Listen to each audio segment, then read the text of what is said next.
That was good for me for planning it was that I kind of knew the run part, so that at least I could do it, and Steph knew the business part, and so it was a wonderful collusion of souls, but then when it was out there on the road and we had nothing to do but you got to run and we got to make it work and we got to get the team up and going, that's where I was so proud. And there's just this one section where we found out that between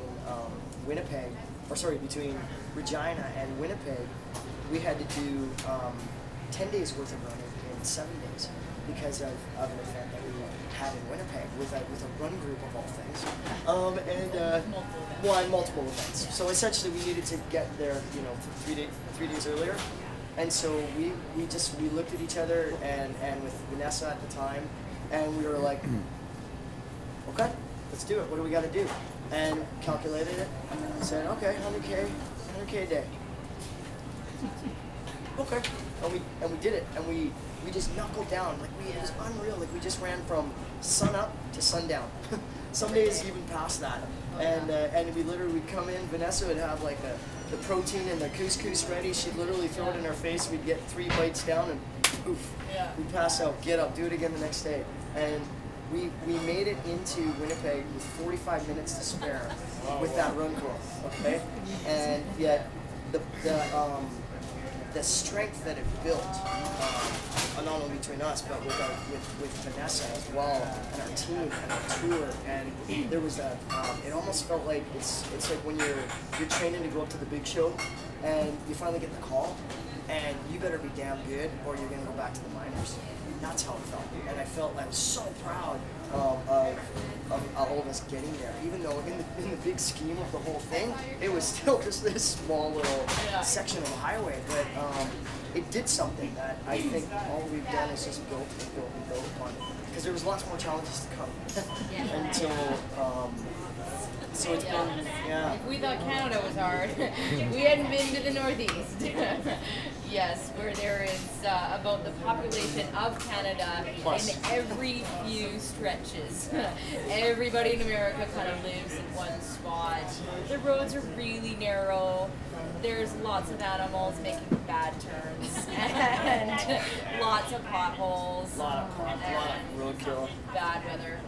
So yeah, it was so funny. We were writing all my friends because Halifax was just an awesome stop for us. It was our it's just awesome. It was I think probably our best stop in Canada. We did the fun run around the parking lot. Yes, that was really fun. With the kids, it was unreal. Yeah. Hey, remember those little kidlets? Yeah, and I remember thinking you know what? We know how we do it. We know what to do now, and we ran across the border from New Brunswick into Maine, and we had a marathon set up, and we were guest speakers for it, and there was media, and they knew about us, and it was yeah. And then we had a talk at the College of the Atlantic, which is the first college in the world to be carbon neutral. So we were you know what? This is sweet. We arrived, And then as soon as that afterwards, it was and everything. Literally, it was it got dark 2 hours earlier because daylight savings happened after that, right? We went into the busiest part of the Northeast. We couldn't get media to save our life because it's the what? The run for the plant? Excuse me? Son, there's a war, an election, and an economic crisis going on, right? And so, we're that's okay. But we're bringing a positive message. Hello. Hello? Yeah. It was amazing, but again, it's one of those things that, so what?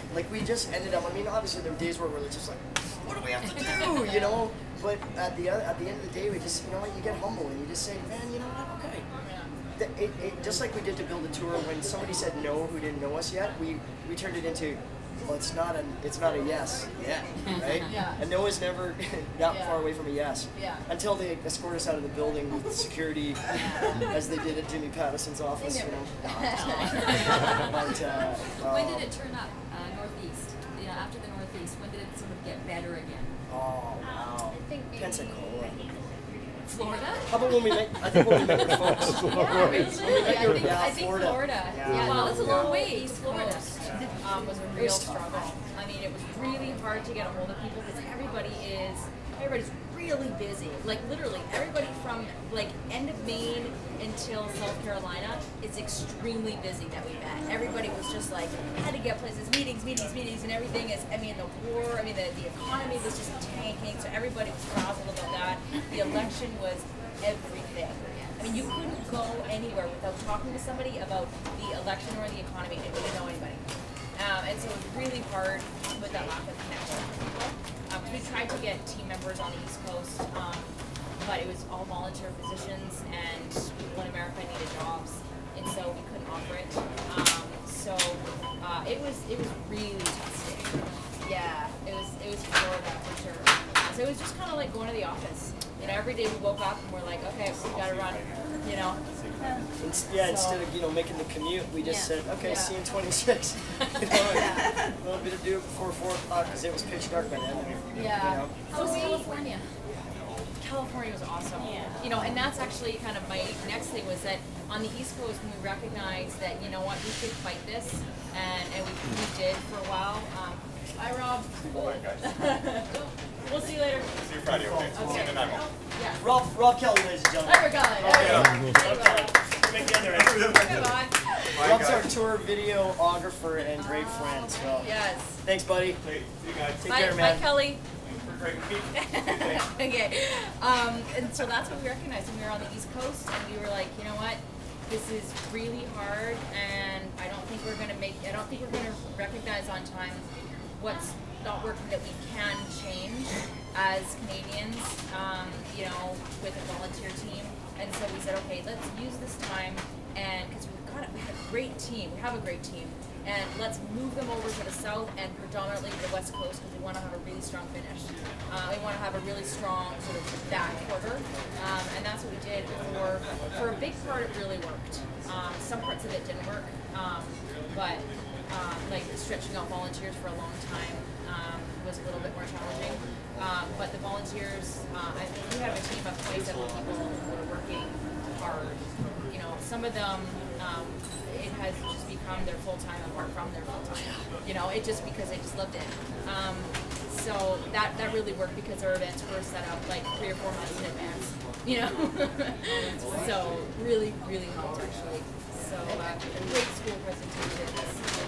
You know, the media started to pick up on it.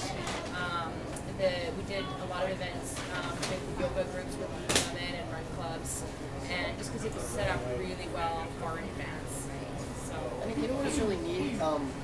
The times when it got a little lean on whether it was school events or whether it was say a food event or just if the RV broke down again, it always seemed to always had a silver lining because it always either set us up with a school in another city that we never would have had the chance to set up right there, and it helped us to we'd always somehow be pretty much within earshot of a Ford dealership, thank the Lord, because it's a Ford that we own with the RV, so we always seemed to be supported that way.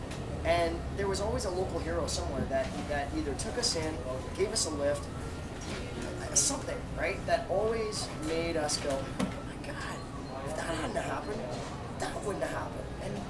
And so, and then all the way through that line, every time we got to hang out with the kidlets, it was just this shot of adrenaline and you know, inspiration again that, believe it or not, made us really get all fired up again and to keep continuing.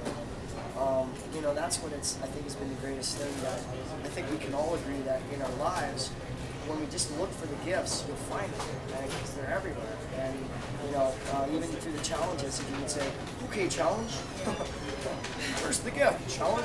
Yes. And be incredibly grateful for what you have, because we started to play the game of it could be worse, right? Especially when Racy Burnout, our lovely 28-foot home, broke down on the lot. You know, we would literally, there's the only way to get through it, because we'd be like, well, could have been worse, could have been snowing out. Yeah. Well, could have been worse. Yeah. Could have burned all the way down to the ground. Yeah, I learned this game in one of my public speaking courses that we did where it could have been worse, could have been better, and it goes around the group, and it's a great team building thing where one person says something and it could have been worse, it could have whatever, and the next person could have been better, could have been worse, could have been, and so we played that game that whenever it was really bad, we started to play the game. Could have been worse, well, it could have been better if it had not happened. It could have been worse if it could have all died. You know? And it just, it gets funny and then you forget what you're talking about. Yeah. So how many